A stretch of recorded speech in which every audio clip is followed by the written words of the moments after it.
पाकिस्तान में जब भी कोई बंदा गवर्नमेंट की जॉब करता था तो एक सबसे बड़ा बेनिफिट होता था और सब यही कहते थे कि हमें गवर्नमेंट की तरफ से पेंशन मिलेगी।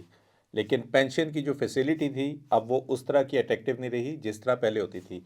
और उसको समझने के लिए पहले हिस्टोरिकली इस चीज़ को समझना ज़रूरी है कि पेंशन होती क्या थी और पेंशन से जो लोगों को रिटायरमेंट के बाद बेनिफिट होते थे वो हिस्टोरिकली कैसे मिलते थे और अब जो चेंजेस आ रही हैं उससे पेंशन की उसमें क्या डिफरेंस आ रहा है। सबसे पहले हिस्टोरिकली पाकिस्तान में जब आप गवर्नमेंट के एम्प्लॉयज़ बनते थे तो आपको जो पेंशन मिलती थी वो गवर्नमेंट की अपने रेवेन्यू से आती थी। इसका मतलब है कि आपको सैलरी फुल मिलती थी लेकिन गवर्नमेंट आपसे ये कमिट करती थी कि जब आप रिटायर होंगे तो आपकी सैलरी जो आपको मिल रही थी तो एक सर्टेन अमाउंट की जो पेंशन है वो आपको पोस्ट रिटायरमेंट मिलती रहेगी।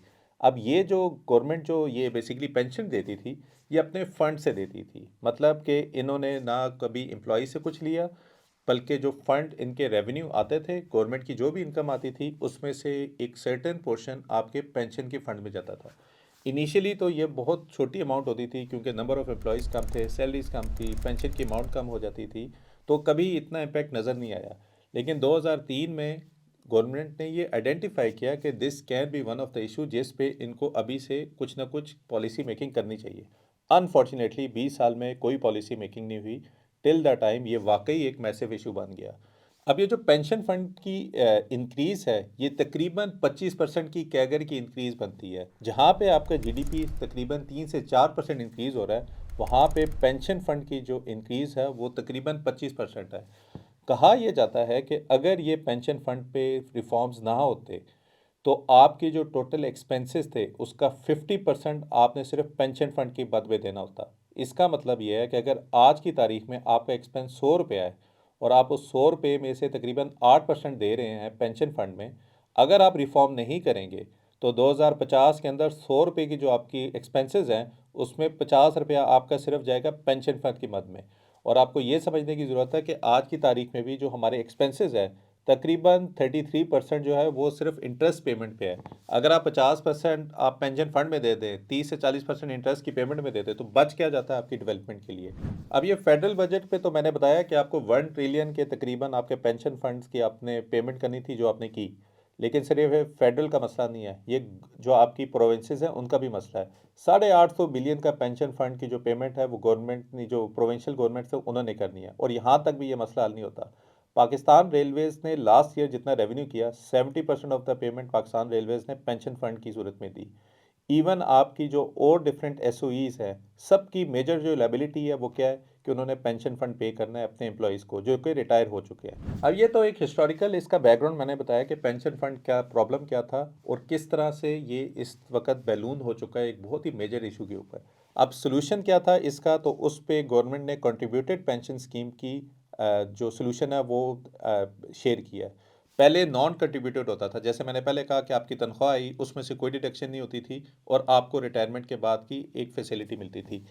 अब के बाद जितने भी आपके पब्लिक सर्वेंट्स हैं जो कि गवर्नमेंट की जॉब कर रहे हैं उनके लिए ये मैंडेटरी करा दिया गया है कि उनकी जो तनख्वाह होगी उसमें कंट्रीब्यूटेड पेंशन स्कीम एक स्टार्ट की हुई है। इसका मतलब ये है कि पहले तो फंड्स गवर्नमेंट अपने रेवेन्यू से ही देती थी, अब की बार आपकी तनख्वाह की बेसिक सैलरी में से 10% ऑफ दी जो है वो डिडक्शन होगी आपकी तनख्वाह से और 12% गवर्नमेंट कंट्रीब्यूट करेगी। अच्छा, यहाँ पे एम्प्लॉयज़ को थोड़ा सा समझने की ज़रूरत है, जहाँ पे आपको लगता है कि आपके साथ ज़्यादती हो रही है कि 10% ऑफ योर बेसिक सैलरी आपकी तनख्वाह से काटी जाती है। क्यों काटते हैं, इसमें ज़रूरत आपको फ़ायदा क्या था? अब ये कोई गवर्नमेंट की तरफ से बनाया गया कंटेंट नहीं है, या आपके भले के लिए बताया जा रहा हूँ मैं कि आपकी तनख्वाह से अगर गवर्नमेंट 10% काट रही है तो गवर्नमेंट अपने बिहाफ पे तकरीबन 12% कंट्रीब्यूट भी कर रही है। इसका मतलब है कि माहाना आप अपनी तनख्वाह से 22% सेव कर रहे हैं पेंशन फंड की सूरत में। ये तो चलो समझ आ गई, और ये सिर्फ केपीके का मसला नहीं है। मुझे वैसे कि हमारे स्टूडेंट है केपीके के, उन्होंने मुझे रीच आउट किया था कि उनको ये पेंशन फंड की जो गवर्नमेंट के अंदर जो कटौती हो रही है उस पर कंसर्न था, एंड आई थॉट कि मुझे एक वीडियो बना देनी चाहिए जिस पे मैं ओवरऑल पूरी के पूरे पाकिस्तान को देख लूँ।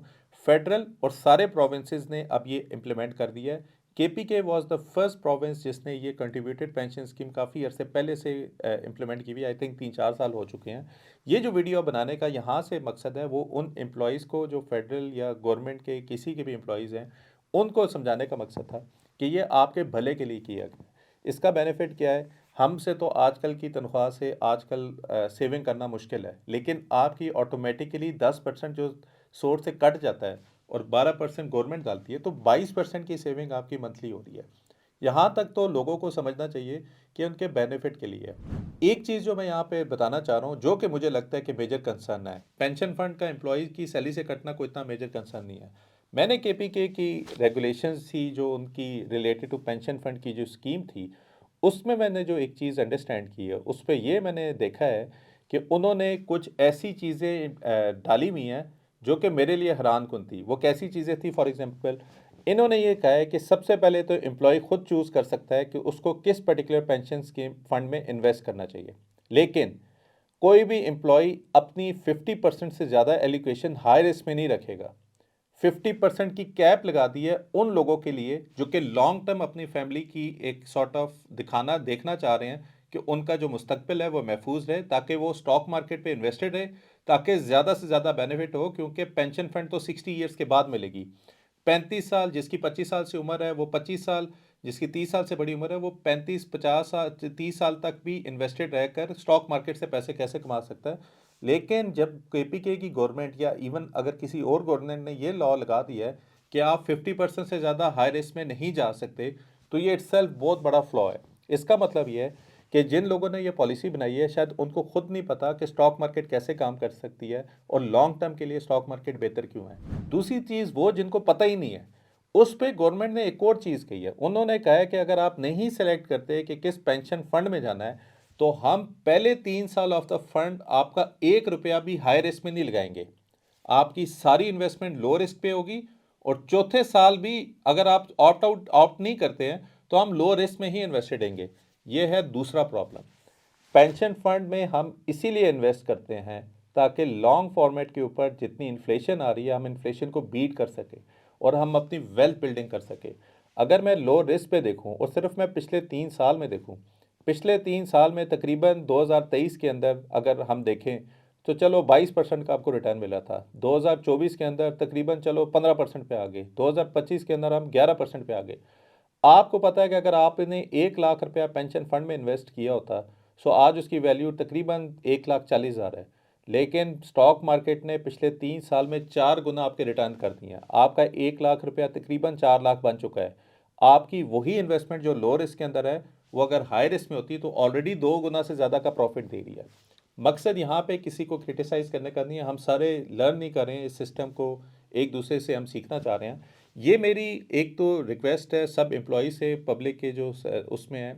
अगेन मैं गवर्नमेंट की तरफ से नहीं बोल रहा, ये पेंशन फंड आपके भले के लिए है, आपके इसमें कोई नुकसान नहीं है। आपकी तनख्वाह जहाँ पे आप 10% लग रहा है कि कट रही है, वहाँ 12% आपकी तनख्वाह में ऐड भी हो रहा है जो कि पेंशन फंड में इन्वेस्टेड है। आपके अपने हाथ में पैसे देंगे, आपने वैसे ही उसको उड़ा देना है। अच्छी चीज़ है कि एक सेविंग आपकी साइड पे हो रही है। जहाँ पे दूसरा मसला, और यहाँ पे मैं सब गवर्नमेंट्स को कहना चाह रहा हूँ कि अगर आप लोगों को हमसे कोई हेल्प चाहिए एज ए सरमाया और पीके, हम कोई उस तरह की जो चीज़ नहीं है, लेकिन हम आपको गाइड कर सकते हैं, एजुकेट कर सकते हैं। इवन अगर हम कोई चीज़ आप पब्लिक सर्वेंट्स के लिए अपने प्लेटफॉर्म के ज़रिए आपके साथ कोलैबोरेट करके कोई एक हमारा एक फाइनेंशियल लिटरेसी का एक इनिशिएटिव ही हो जाए, जिस पे हम गवर्नमेंट एम्प्लॉयज़ को भी समझाएं कि उन्होंने अपने फंड्स को इन्वेस्ट करके ज़्यादा से ज़्यादा पैसे कैसे बनाने हैं। सरमाया और पीके पे अभी मैं आपको लेके जाता हूँ, और केपीके के जो रिटर्न्स हैं उनका रिटर्न और जो पेंशन फंड में हाई रिस्क में रिटर्न्स है उनका कंपैरिजन करके दिखाता हूँ कि कितना ज़्यादा लॉस केपीके के एम्प्लॉयज़ का अभी तक हो चुका है। अच्छा, सबसे पहले मैं थोड़ा सा उन लोगों को जो कि मोस्ट प्रोबेबली गवर्नमेंट के ऑफिशियल्स होंगे जो कि देख रहे होंगे, सरमाया और पीके का डाटा आपको ये हेल्प करेगा आइडेंटिफाई करने के लिए कि एक्चुअली कौन सी एसेट हैं, कौन सी वो म्यूचुअल फंड की कंपनीज हैं जो कि अच्छा परफॉर्म कर रही हैं। अब अगर मैं सर्च के अंदर केपीके लिखूं, और ये बेसिकली केपीके जो है आप देख सकते हैं, जेएस के साथ केपीके का फंड है, केपीके का एचपीएल के साथ है, फिर जेएस का इस्लामिक पेंशन फंड भी है, फिर जेएस का इस्लामिक। तो ये सब कंपनीज के साथ आप देख रहे हैं, एचपीएल, यूबीएल। चले मैं एक काम करता हूँ, जेएस के फंड को लेके चलता हूँ, और अगेन मैं रैंडमली उठा रहा हूँ, कोई इसमें वो नहीं है। अगर आप देखें 1 साल के अंदर जेएस के पेंशन फंड ने तकरीबन 11% का रिटर्न दिया। ये वो पैसे हैं लोगों के, और अगर मैं इसकी दिखाऊं, तकरीबन 6 करोड़ या 60 करोड़ रुपया केपीके के एम्प्लॉयज़ का यहाँ पे इन्वेस्टेड है, जिस पे सालाना इनको 11.42% का रिटर्न मिला है। अगर मैं एक काम करूँ, म्यूचुअल फंड पे जाऊँ, व्यू ऑल करूं, ठीक है, और सिर्फ मैंने क्या करना है कि मैंने यहाँ पे इस्लामिक करना है, ठीक है, और मैं एज्यूम कि सब इस्लामिक में ही होंगे, और मैं इसमें हाई रिस्क करता हूँ, ठीक है, और मैं इसमें पेंशन फ़ंड करता हूँ, ठीक है, और मैं इसमें बताता हूँ यार 1 साल में मुझे रिटर्न बताओ पेंशन फ़ंड में डिफरेंट जो कंपनीज़ हैं उनका क्या है। अब यहाँ पे अगर आप देखें सिर्फ 1 साल पे जहाँ पे केपीके का एक फ़ंड 11% ले रहा था, यहाँ पे अल अमीन ये यूबीएल का फ़ंड है जिसने तकरीबन 1 साल के अंदर 60% का रिटर्न दिया है। 60% कहाँ पे और 11% कहाँ पे। और ये सिर्फ ये नहीं है, कोई गंदे से गंदा फंड भी उठाए तो वो भी 40% का प्रॉफिट दे रहा है। मकसद क्या है बताने का, अब यही मैं अगर लो रिस्क में जाऊँ, ठीक है, और लो रिस्क में जहाँ पे आपका सारा पैसा लगा हुआ है और लो रिस्क के अंदर का रिटर्न देखें आपका क्या है, वो तकरीबन यही 11% 12% है। पहले वाले फ़ंड को देख छोड़ दें क्योंकि उसमें कोई डिफरेंट ब्लैक एंड से मसला होगा, लेकिन आप ये देख रहे हैं Pakistan Qatar income, Pakistan Qatar Islamic pension, Alhamra 12-12-11, ये इस तरह के फ़ंड्स हैं, ठीक है। और अगर आप यहाँ पर ही केपीके सेलेक्ट करेंगे, अब ये सारे केपीके के फ़ंड है, मीज़ान के अंदर 10.92, इस्लामिक के अंदर 10.3, और ये फ़ंड। और ये सिर्फ केपीके का मसला नहीं है, ये सब डिफरेंट जो गवर्नमेंट के अपने फंड्स होंगे उनका भी मसला है। तो यहाँ पे मैं अगेन जो गवर्नमेंट साइड से जो लोग हैं जो कि इस चीज़ को देख रहे हैं, अगर हमारे साथ बैठ के एक पॉलिसी मेकिंग में भी आप वो चीज़ थोड़ी सी डालें जिसमें लोगों का भला हो, जो कि आप डायरेक्टली उनका फ्यूचर आपकी डिसीजन मेकिंग पे डिपेंडेंट है। और एम्प्लॉयज़ को समझ आनी चाहिए ये आपके बेनिफिट के लिए है। जिस तरह मैंने बताया कि अभी के टाइम पे अगर हम नहीं करेंगे 2050 तक हमारा मुल्क सिर्फ पेंशन फंड ही दे रहा होगा, बाकी कोई काम करना छोड़ देगा। तो बहुत इंपॉर्टेंट था गवर्नमेंट को ये पॉलिसी लाना। अब जबकि आ चुकी है, मे भी एक एजुकेशन की ज़रूरत है गवर्नमेंट लेवल के ऊपर और एक एजुकेशन की ज़रूरत है एम्प्लॉय लेवल के ऊपर। And we are happy to collaborate with both कि किस तरह हम आप दोनों का जो एक ब्रिज एक गैप है उसको हम गैप को कम करें, ताकि आप लोग ज़्यादा से ज़्यादा पैसे एम्प्लॉयज़ के लिए भी बनाएं और गवर्नमेंट अपनी जो चीज़ें हैं डिसीजन मेकिंग है उस पर बड़े अच्छे तरीके से ये भी करे। सो आई होप ये वीडियो दोनों फैक्टर को प्राइस इन करके है। दोनों साइड पे मैं देख रहा हूँ एक सॉर्ट ऑफ नेगेटिविटी है, एम्प्लॉय खुश नहीं है कि गवर्नमेंट पैसे काट रही है, गवर्नमेंट के अपने मसाइल हैं और वो ये चीज़ इंप्लीमेंट करना चाह रही है, और एम्प्लॉय लेवल से रेजिस्टेंस आ रही है। डिफरेंट ट्रेड यूनियंस वगैरह इस तरह की बातें करती हैं, आप डिडक्शन नहीं कर सकते, ये नहीं कर सकते। लेकिन मेरे ख्याल में ये दोनों के लिए विन विन है, प्रोवाइडेड कि ये छोटी सी जो फाइनेंशियल लिटरेसी की एक डोज चाहिए आप दोनों को, वो हम अगर प्रोवाइड कर सकते हुए तो we are more than welcome, ठीक है। सो आई होप ये वीडियो आप सबके लिए बेहतर लगी होगी। अगर आपकी ऑलरेडी सैलरी से टैक्स डिडक्ट हो रहा है और इस तरह की अगर किसी दूसरे प्रोविंस में कोई शिक है जो कि आप शेयर करना चाहें, मैंने तो खैर केपीके पे देख कर ये दिखाया था, लेकिन अगर आपकी भी ये इस तरह की कोई शिक है please do share in the comment section में भी, मैं एक और वीडियो बना के उनको भी एलेबरेट करूँ। थैंक यू वेरी मच, अल्लाह हाफ़िज़।